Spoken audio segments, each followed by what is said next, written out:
Mari kita satu dalam doa. Kami bersyukur kepadamu ya Tuhan, karena Engkau Tuhan yang sangat mengasihi kami. Engkau Tuhan yang tidak pernah meninggalkan kami. Engkau Tuhan yang selalu menolong dan memberkati kami. Terima kasih Tuhan, Engkau sungguh baik bagi kami.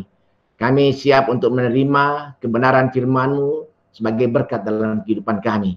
Dalam nama Yesus Tuhan, kami berdoa dan mengucap syukur. Amin. Selamat pagi saudara-saudaraku yang kekasih dalam House of Grace.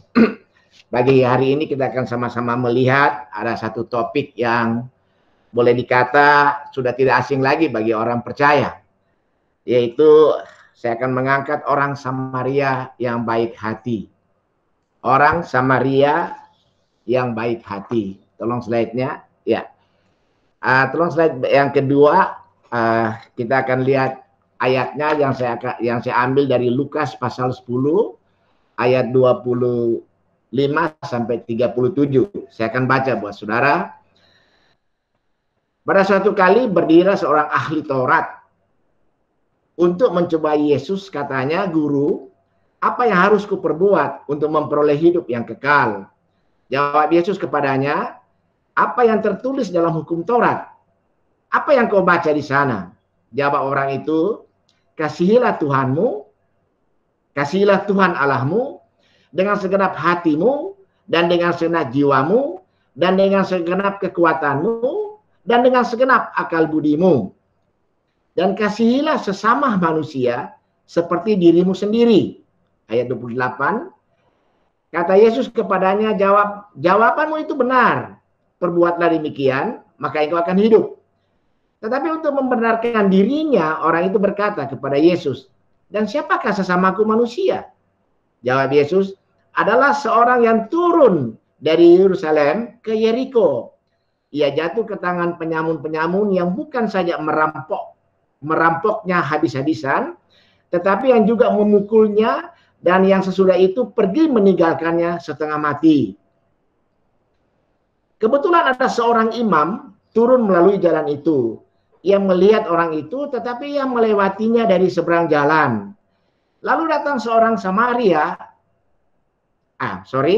Demikian juga seorang Lewi datang ke tempat itu. Ketika ia melihat orang itu, ia melewatinya dari seberang jalan. Lalu datang seorang Samaria yang sedang berjalan ke tempat itu. Dan ketika ia melihat orang itu, tergeraklah hatinya oleh belas kasihan. Ia pergi kepadanya lalu membalut luka-lukanya. Sesudah ia menyiraminya dengan minyak dan anggur, kemudian ia menaikkan orang itu ke atas keledai tunggangannya sendiri, lalu membawanya ke tempat penginapan dan merawatnya. Keesokan harinya ia menyerahkan 2 dinar kepada pemilik penginapan itu. Katanya, "Rawatlah dia, dan jika kau belanjakan lebih dari itu, aku akan menggantinya waktu aku kembali." Siapakah di antara ketiga orang ini menurut pendapatmu adalah seorang sesama manusia dari orang yang jatuh ke tangan penyamun itu? Jawab orang itu, "Orang yang telah menunjukkan belas kasihan kepadanya." Kata Yesus kepadanya, "Pergilah dan perbuatlah demikian." Nah, saudaraku yang kekasih, ayat ini atau kisah atau perikop ini sudah sangat kita kenal. Orang percaya pasti sudah sangat menghafalnya. Tapi pada pagi hari ini menjelang siang kita coba melihat dari beberapa sisi. Yang pertama kita lihat adalah seorang yang sekarat atau luka-luka terkapar, tidak berdaya di jalan karena dirampok dan dipukuli oleh para penjahat dalam perjalanan ke Yeriko. Ini kesimpulannya dari situ. Lalu lewat seorang imam dan orang Lewi, mereka tidak menolong, tetapi menjauhi orang yang sekarat karena takut pelanggaran hukum keagamaan Yahudi, karena bayangan seorang imam dan ataupun orang Lewi tidak boleh menyentuh orang mati. Nah, ini hukumnya betapa berat. Yang kedua, agama Yahudi pada orang-orang Lewi maupun ahli Taurat telah menjadi legalistis. Hukum agama seharusnya menuntun manusia dalam damai sejahtera, bukan dalam ancaman atau ketakutan. Nah, kemudian datang seorang Samaria yang baik hati untuk menolong orang yang terkapar ini. Para pendengar yang ada di sekeliling Yesus pasti terkejut. Kenapa? Yang muncul bukan orang Israel yang baik hati, melainkan orang Samaria. Slide berikutnya.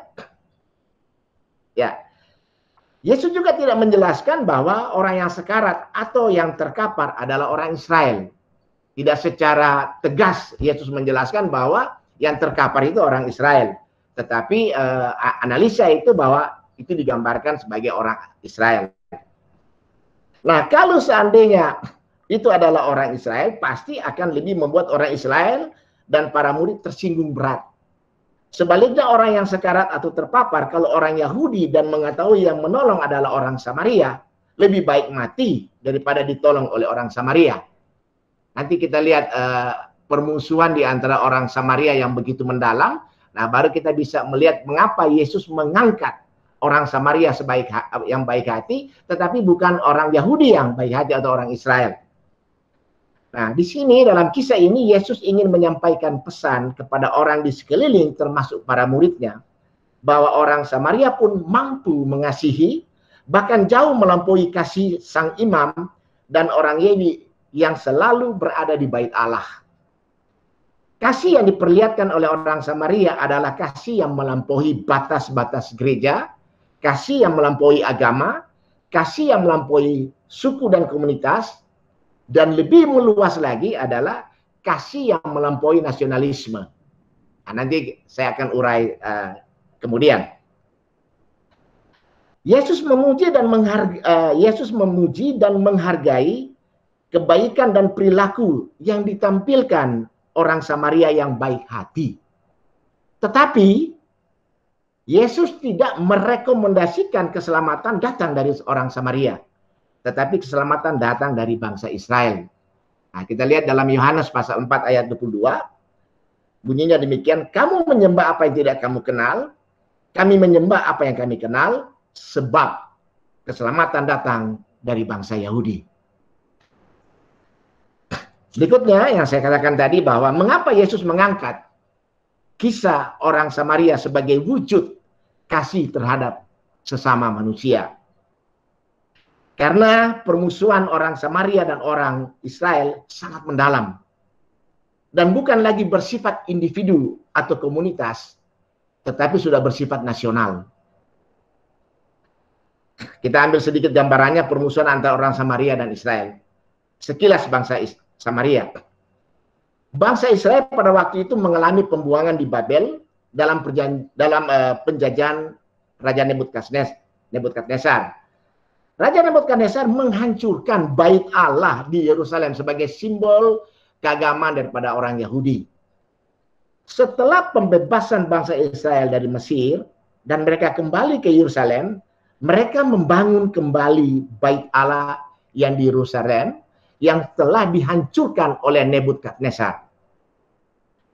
Orang Israel yang di wilayah utara setelah mereka kembali dari Babel, kembali ke Yerusalem, nah, ada sebagian orang Israel mereka bermukim di wilayah utara. Nah, mereka ini tidak diizinkan atau tidak diikut sertakan di dalam pembangunan kembali bait Allah di Yerusalem. Persoalannya kenapa? Karena orang Israel yang di wilayah utara telah melakukan satu kesalahan menurut pandangan orang Yahudi, yaitu mereka telah melakukan perkawinan campur. Nah, ini persoalan-persoalan yang mulai muncul di sini. Mereka telah melakukan perkawinan campur dengan suku-suku asing yang ada di Asyur. Karena orang Israel sangat rentan dan mudah terpengaruh akan pemujaan berhala bangsa kafir atau kalau itu disebut sinkretisme, yaitu penggabungan antara percaya kepada berhala dan percaya juga kepada Allah Israel.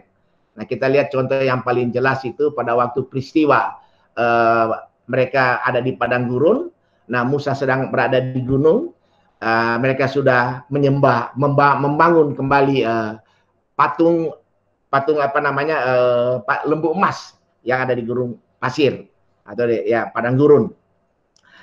Nah, saudaraku yang kekasih, ini yang ada di Yerusalem Utara ini yang melakukan perkawinan campur dengan bangsa-bangsa lain yang ada di Asyur.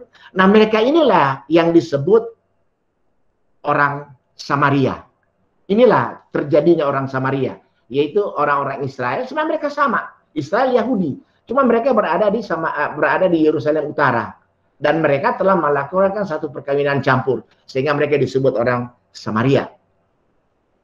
Nah, orang Samaria sebenarnya kalau kita lihat, praktek keagamaan mereka tidak berbeda jauh dengan orang Israel di Yerusalem. Orang Samaria juga memperingati perayaan-perayaan keagamaan yang sama dengan orang-orang Israel di Yerusalem. Ini nggak terlalu beda jauh. Orang Samaria juga memiliki kitab-kitab Musa sendiri. Sama juga. Yang Yerusalem juga, mereka juga menggunakan kitab-kitab Musa. Tetapi tiba pada kitab Yosua, orang Samaria menghapus kalimat-kalimat yang mengacu kepada bait Allah di Yerusalem. Nah, jadi kalau dari kitab Kejadian, Keluaran, Bilangan, Ulangan, mereka sama. Tapi setelah masuk ke Yosua, orang-orang yang Samaria, mereka tidak menerima semua itu apabila di dalam ayat-ayat itu dia berkiblat atau mengacu kepada Yerusalem, bangsa Israel. Nah, ini yang terjadi perbedaannya di situ. Kemudian orang Samaria juga membangun bait suci yang hampir sama dengan bait suci orang Israel yang ada di Yerusalem. Nah, mereka membangun disebut atau di gunung atau di bukit Gerizim di Yerusalem Utara sebagai bait alat tandingan yang ada di kota Yerusalem oleh bangsa Israel. Nah, orang Samaria juga merayakan perayaan-perayaan ritual yang hampir sama dengan bangsa Israel yang di Yerusalem, hanya beda tempat. Jadi semuanya nggak terlalu jauh perbedaan-perbedaan mereka. Cuma letak persoalannya karena terjadi perkawinan campur. Nah, orang-orang Samaria merayakan perayaan Paskah sama seperti orang Israel yang ada di Yerusalem. Ucapan doa dalam perayaan Paskah sama sekali tidak berbeda jauh dengan orang Samaria yang ada di Bukit Gerizim dan orang Israel yang di Bait Allah Yerusalem. Ucapannya begini, mereka mengangkat roti, inilah roti sengsara yang dimakan oleh nenek moyang kami sewaktu kami di Mesir. Nah, Israel atau Yahudi juga yang ada di Yerusalem, di Bait Allah Yerusalem yang kita kenal sekarang, itu juga sama, mengucapkan hal yang sama. Inilah roti anggur, inilah anggur sengsara yang diminum oleh nenek moyang kami sewaktu kami di Mesir. Jadi sebenarnya nggak ada beda. Nah, di dalam perjanjian baru, Yesus di dalam perayaan Paskahnya mengatakan begini. Dalam doa kita untuk perayaan Paskah, inilah tubuhku yang dipecah-pecahkan untuk kita sebagai peringatan akan aku. Inilah darahku, darah perjanjian yang ditumpahkan untuk kita sebagai peringatan akan aku. Yesus tidak menyediakan bagian-bagian dari perjanjian lama, tetapi Yesus sebagai penggenapan nubuatan dari perjanjian lama ke dalam perjanjian baru. Jadi ada pemahaman yang mengatakan bahwa Yesus mengadakan perubahan-perubahan dan perbaikan-perbaikan atau menghilangkan dari perjanjian lama ke dalam waktu Yesus dalam perjanjian baru. Sebenarnya Yesus menggenapi penggenapan di dalam perjanjian lama ke dalam perjanjian baru, seperti contoh di dalam ungkapan doa pada waktu perayaan Paskah. Nah, sekarang kita lihat pada berikutnya, yaitu persoalan bait suci orang Samaria di Gerizim dan bait suci orang Israel yang ada di Yerusalem. Kita lihat ayat 4, ya, Yohanes pasal 4 ayat 20 sampai 24. Nenek moyang kami menyembah di atas gunung ini, tetapi kamu katakan bahwa Yerusalemlah tempat orang menyembah.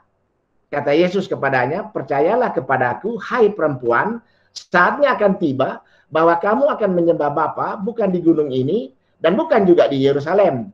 Kamu menyembah apa yang tidak kamu kenal.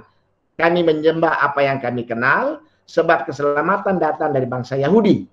Tetapi saatnya akan datang dan sudah tiba sekarang bahwa penyembah-penyembah benar akan menyembah Bapa dan Roh dan kebenaran. Sebab Bapa menghendaki penyembah-penyembah demikian. Allah itu roh dan barang siapa menyembah dia harus menyembahnya dalam roh dan kebenaran. Nah, ada 3 hal di sini yang kita bisa lihat. Bahwa dari pihak bangsa Israel, dia mengatakan bahwa nenek moyang kami menyembah di Bukit Gerizim itu. Lalu orang Israel mengatakan bahwa nenek moyang kami menyembah Bapa di Yerusalem, bait sucinya bangsa Israel. Lalu di dalam Yohanes pasal 4 ini, dalam perjumpaan antara Yesus dengan wanita Samaria mengandalkan, mengagungkan bait Allah bangsa Samaria yang ada di Gerizim. Lalu orang Israel membanggakan tentang bait Allah yang ada di Yerusalem sebagai tempat pusat ibadah orang Israel.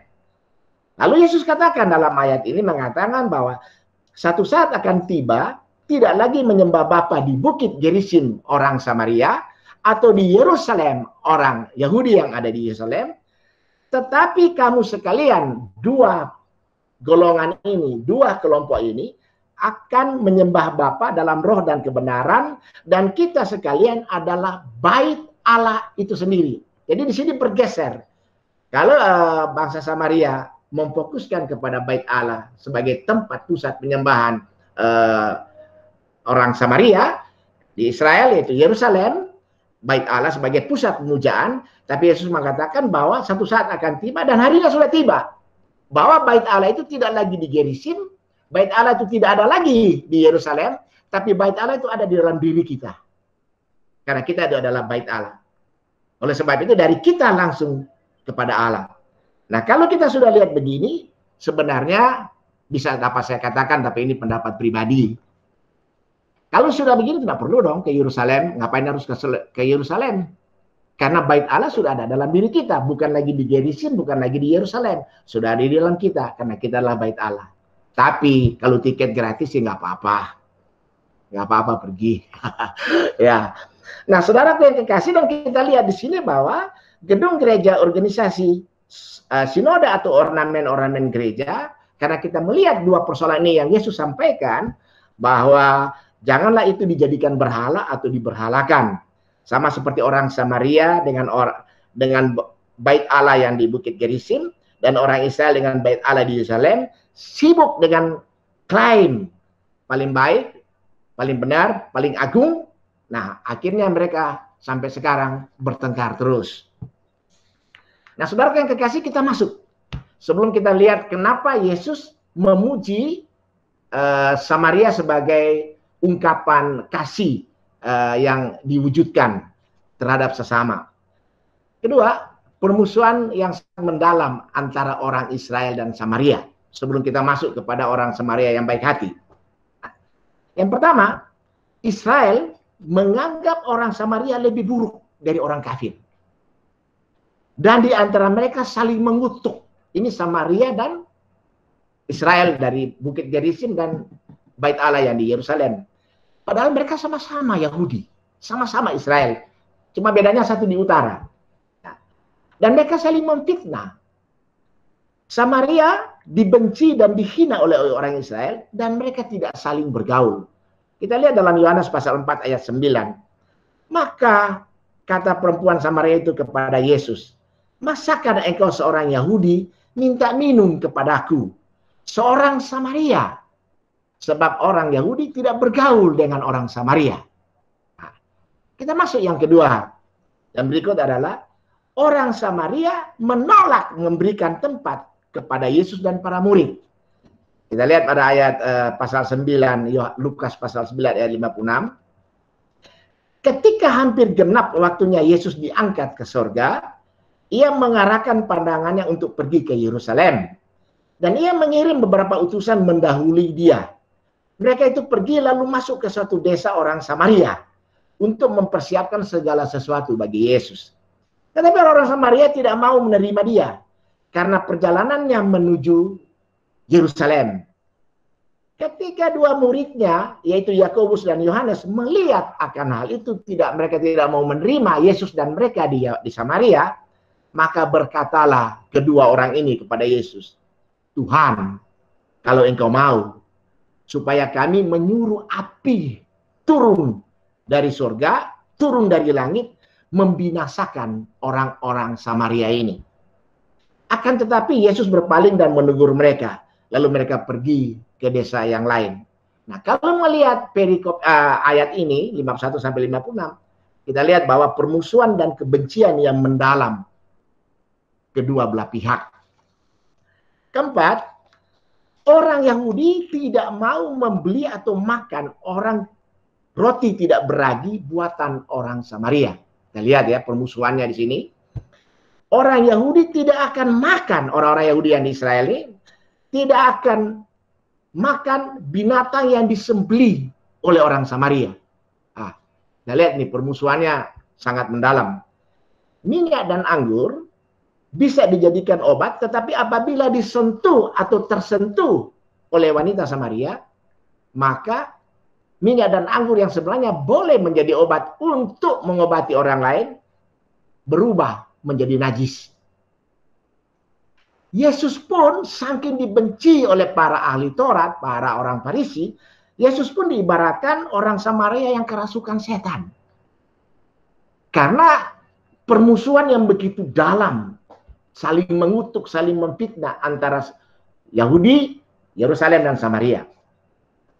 Kita lihat pada ayat 8, Yohanes pasal 8 ayat 48 sampai 49, orang-orang Yahudi menjawab Yesus, "Bukankah benar kalau kami katakan bahwa engkau orang Samaria?" Nah, ini kan satu penghinaan yang sangat berat untuk ditujukan kepada Yesus. Nah, ini adalah orang-orang ahli Taurat. Dan kerasukan setan, jawab Yesus, "Aku tidak kerasukan setan, tetapi aku menghormati Bapakku, dan kamu tidak menghormati aku." 7, berikutnya, wanita Samaria dianggap, lihat ya, wanita Samaria dianggap menstruasi sejak kecil dan terus menerus. Wow, ini berarti menandakan bahwa pasti kalau sang wanita atau istri ini menstruasi dan dianggap najis, berarti suaminya dan anak-anaknya dan keluarganya dalam satu rumah itu pasti najis. Nah, ini menjadi ketakutan dari bangsa Israel saking permusuhan demikian. Nah, kalau sekarang ini sebagai salah satu contoh yang tidak identik sama. Nah, sekarang kita kalau melihat satu orang aja dapat info bahwa tetangga kita satu kena COVID, kita udah anggap satu rumah itu COVID semua gitu. Nah, semua pada gentar dan takut. Nah, orang Yahudi memandang orang Samaria adalah bagaikan wanita yang kena COVID. Semua jadi najis. Nah, bila wanita Samaria mampir di satu desa, maka desa itu dianggap najis oleh orang Israel. Jadi seluruh desa itu. Kita lihat ya, permusuhan mereka sangat dalam. Semua tempat penginapan, peralatan akan menjadi najis.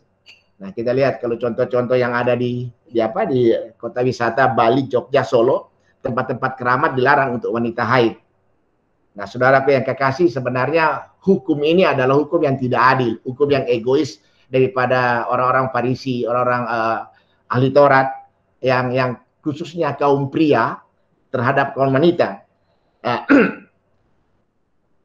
Yang sebenarnya kalau menurut saya yang najis itu bukan karena wanita itu haid atau menstruasi, tetapi yang najis itu adalah berhalanya. Selama Yesus melayani 3,5 tahun lamanya, kita melihat bukti bahwa ada beberapa wanita, beberapa ibu-ibu yang ada di sekitar Yesus. Tetapi Yesus tidak pernah berkata bahwa bagi wanita yang sedang haid dilarang ikut saya untuk melayani sementara waktu. Nah, kalau saya melihat hal ini, saudaraku yang kekasih, sebenarnya saya sedikit komplain. Kenapa orang Yahudi tidak menambahkan satu hukum di dalam hukum Tauratnya, yaitu bunyinya begini. Kenapa seorang wanita yang sedang haid diizinkan untuk memasak atau mengolah makanan untuk suaminya? Tapi sekalipun juga wanita dalam arti kata menstruasi, kenapa laki-laki tetap diam untuk dimasakin oleh istri yang sedang haid? Sedangkan wanita yang sedang haid itu dianggap najis. Nah, ini kan nggak fair menurut saya. Ini sungguh-sungguh nggak fair dari pihak lelaki orang Farisi, bukan kita di Indonesia ya.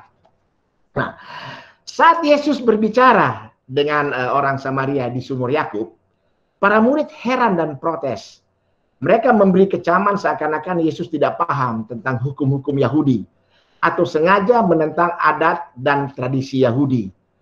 Yesus bisa dikenakan hukuman berat pada waktu dia berbicara, dia bertemu dengan wanita Samaria di pinggir Sumur Yakub. Nah, Yesus bisa dikenakan hukuman berat karena itu kedapatan oleh para murid. Nah, saudara yang kekasih, kenapa itu bisa terjadi? Kenapa mereka langsung memberikan satu kecaman terhadap Yesus? Karena ada 3 hal permasalahan yang kita lihat pada wanita ini. Yang pertama adalah dia seorang Samaria. Nah, Samaria ini ada bubuyutan, musuh bubuyutan daripada orang Israel. Oleh sebab itu mereka tidak boleh ketemu. Nah, kenapa Yesus ketemu? Kenapa Yesus berbicara? Kenapa Yesus dekat dengan musuh yang di sumur Yakub itu? Ini komplain yang pertama. Nah, komplain yang kedua adalah dia seorang wanita. Nah, adat istiadat Yahudi tidak boleh berbicara dengan seorang wanita di depan umum, apalagi dia istri orang. Ini dua hal yang tidak boleh didekati oleh pria terhadap wanita Samaria ini. Yang kedua, yang ketiga adalah wanita ini adalah pendosa. Nah, ini adalah musuh masyarakat. Lalu saudaraku yang kekasih, ternyata bukan cuma wanita ini yang kena masalahnya, tetapi Yesus sendiri pun juga mendapat masalah. Oleh sebab itu, mereka heran kenapa Yesus ngobrol dengan wanita Samaria yang boleh dikata adalah musuh bebuyutan daripada orang Israel. Nah, menurut tradisi Yahudi, Yesus telah melakukan hal yang salah dengan orang yang salah di tempat yang salah. Wanita ini. Yang pertama, hal yang pertama yang salah adalah Yesus telah melanggar wilayah Yahudi, yaitu agama saingan Yahudi, karena Yesus sudah berada di wilayah Samaria. Nah, orang Yahudi tidak boleh masuk ke dalam Samaria. Nah, pria dilarang memandang wanita yang telah menikah di muka umum, apalagi berbicara di depan umum, sekalipun dengan istri sendiri. Wow, gawat banget. Ya, itu akan menghancurkan reputasi kaum pria. Yang ketiga adalah wanita tersebut adalah pendosa yang telah bersuami ke-6. Para nabi dan orang-orang saleh menjauhi wanita ini. Kita masuk pada slide yang berikutnya. Ya. Para rabi Yahudi mengatakan bahwa wanita Samaria sudah menstruasi sejak lahir.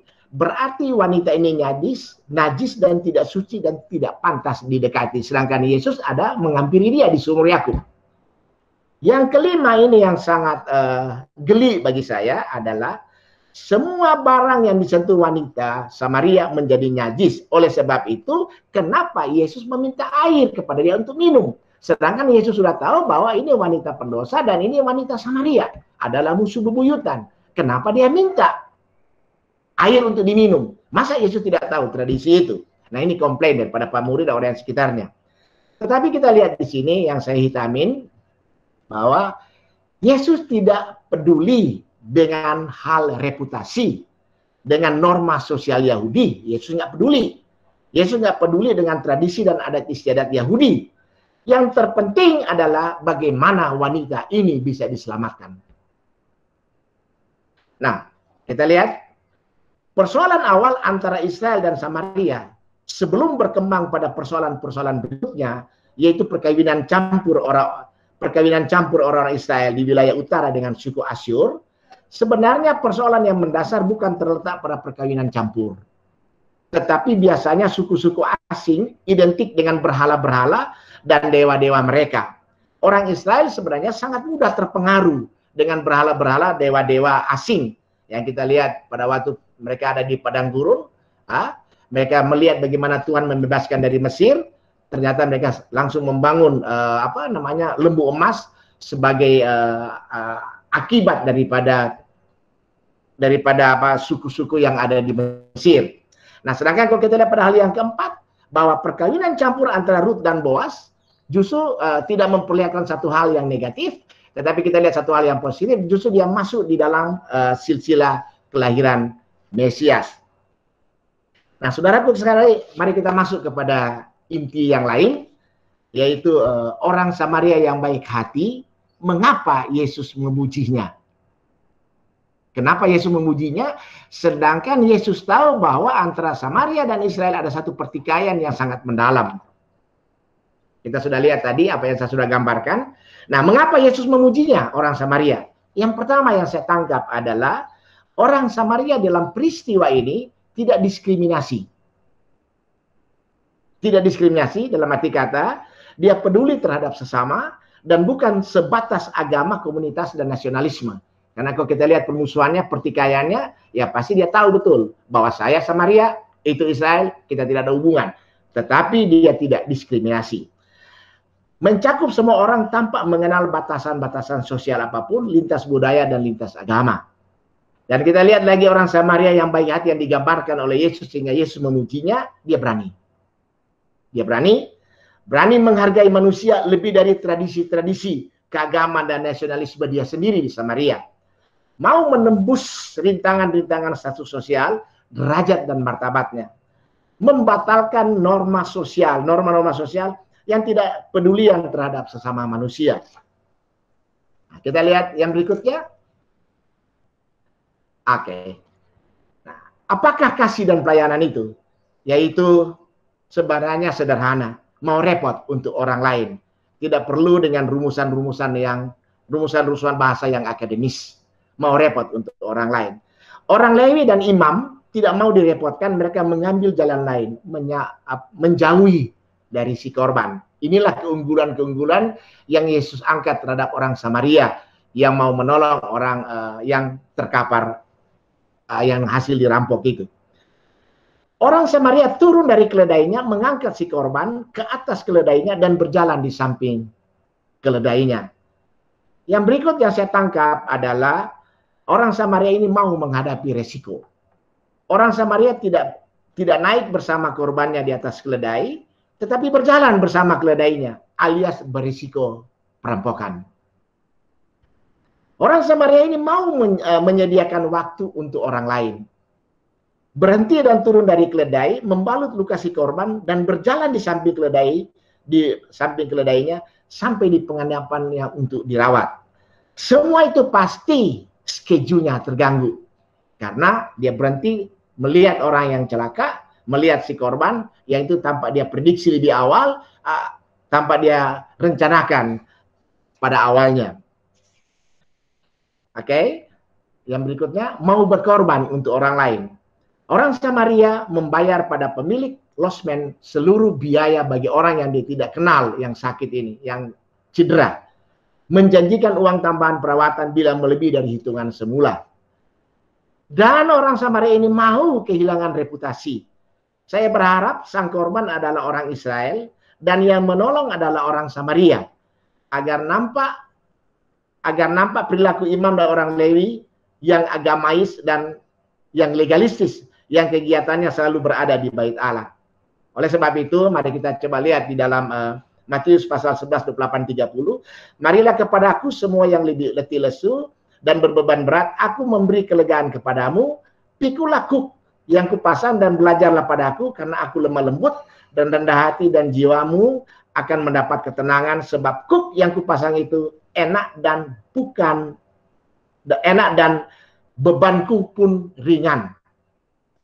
Ayat ini bukan tertuju pada kelimpahan materi, tetapi pada kelegaan dan kelepasan dari beban yang menyesakkan yang dibuat oleh ahli Taurat dan orang-orang Farisi.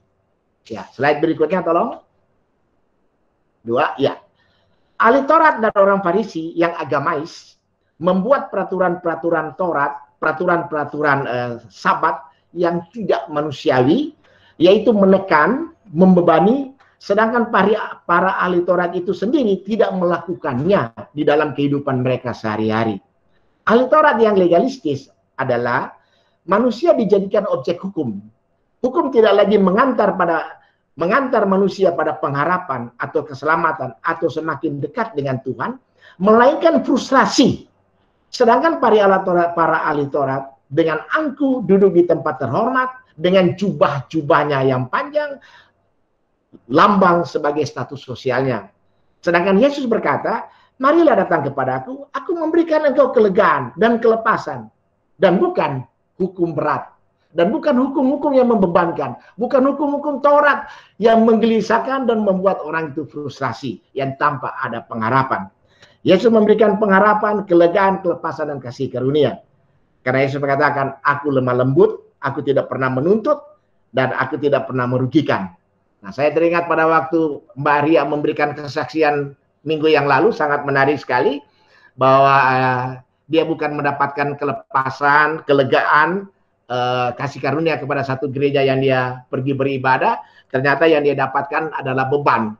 Dalam hati saya ketawa, untung gamelannya juga nggak keangkat dibawa kamar pendeta tersebut. Kalau nggak kita nggak tahu bahwa di dalam gamelan itu ada 17 ketukan. Untung tidak dibawa gamelannya. Nah, selanjutnya saudaraku yang kekasih, ya, nampak orang Samaria yang dibenci oleh orang Israel mampu mendemonstrasikan kasih dan kepeduliannya pada sesama manusia. Bagaimana kalau dengar orang Samaria lainnya bahwa ia menolong orang Israel, akan dituding tidak nasionalis terhadap perjuangan bangsa Samaria.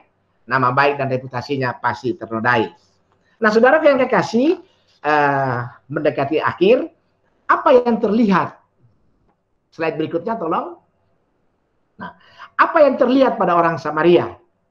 Pertama, dia memiliki sikap agresif dan mengambil prakasa dalam mengasihi sesama manusia.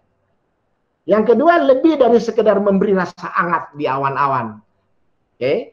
Yang ketiga, tidak berhenti pada senyuman yang manis dan lebih dari sekedar baik terhadap sesamanya, tetapi merentang jauh melampaui batasan-batasan tradisi yang ada di Samaria. Allah mengasihi terlihat pada Allah telah menjadi prakarsa lebih dahulu dengan mengasihi kita manusia. Allah mengasihi terlihat pada Allah mengasihi kita manusia sehingga Allah mau menjadi manusia. Allah menebus kita dan menyelamatkan kita melalui Yesus sampai mati di kayu salib. Nah, saudara yang kekasih, berikutnya coba lihat pada slide berikutnya. Nah, apakah mengasihi itu adalah suatu hal yang konyol atau kebodohan? Nah, ini satu pertanyaan yang menarik. Karena terlihat seakan-akan pasif, pasrah, tidak berdaya, dan lembek. Tampar pipi kiri, kasih pipi kanan. Seperti kita melihat Yesus tidak melawan sampai di kayu salib. Nah, tapi apa yang kita lihat di dalam sikap Yesus ketika dia datang ke dalam dunia dan dia masuk ke dalam wilayah Yahudi dan kemudian dia naik sampai ke kayu salib ke Golgota, dan kita lihat bagaimana pergumulan-pergumulan yang ada di Getsemani, dan kita melihat bagaimana Yesus berhadapan dengan para ahli Taurat. Tuhan Yesus dengan sikap kasihnya, dia aktif, tegas, kuat, dan konsisten. Yesus sering berbenturan keras dengan tradisi keagamaan Yahudi yang agamais dan legalistis. Yesus sering berbenturan keras dengan para imam Yahudi dan ahli Taurat atau orang Farisi tentang pandangan keselamatan. Yesus bertindak tegas dan kuat dalam sikap kasihnya. Yesus sering makan bersama dengan orang berdosa atau orang miskin, sekalipun naif bagi orang Yahudi. Yesus menyembuhkan orang sakit pada hari Sabat, sekalipun bertentangan dengan hukum Taurat dan tradisi Yahudi. Nah, kalau kita baca di keempat Injil memberikan catatan tentang Yesus melakukan satu kegiatan pada hari Sabat. Itu bisa kita baca saja di rumah, saya tidak akan bacakan ayatnya. Nah, yang berikutnya Yesus sering berkonfrontasi dengan para pemimpin agama Yahudi seperti hal berpuasa, hal kebangkitan, hal korban. Itu menandakan bahwa sikap Yesus terhadap kasihnya bukan lembek, bukan juga tidak konsisten atau pasrah atau tidak berdaya. Nah, yang terakhir adalah kasih, karena kasihnya yang tegas, kuat dan konsisten, maka sampailah Yesus pada kayu salib. Kalau seandainya kasih Yesus itu lembek, pasrah, pasif, kompromi dan konyol, maka pasti Yesus akan gagal di tengah jalan, tidak sampai di Golgota dengan tekanan psikologis dan penderitaan fisik yang hebat. Amin. Mari kita satu dalam doa. Kami bersyukur ya Tuhan, karena di tengah-tengah tantangan yang begitu dahsyat ketika Engkau datang menolong dan menyelamatkan kita manusia, Engkau memperlihatkan teguh di dalam Engkau menjalankan visi-Mu sampai di kayu salib, sehingga melalui kematian-Mu di Golgota, di kayu salib, kami boleh mendapatkan kelepasan, kemerdekaan, keselamatan, dan kelegaan. Terima kasih Bapa, kami memiliki Engkau Tuhan yang sangat mengasihi kami. Dalam nama Tuhan Yesus. Amin.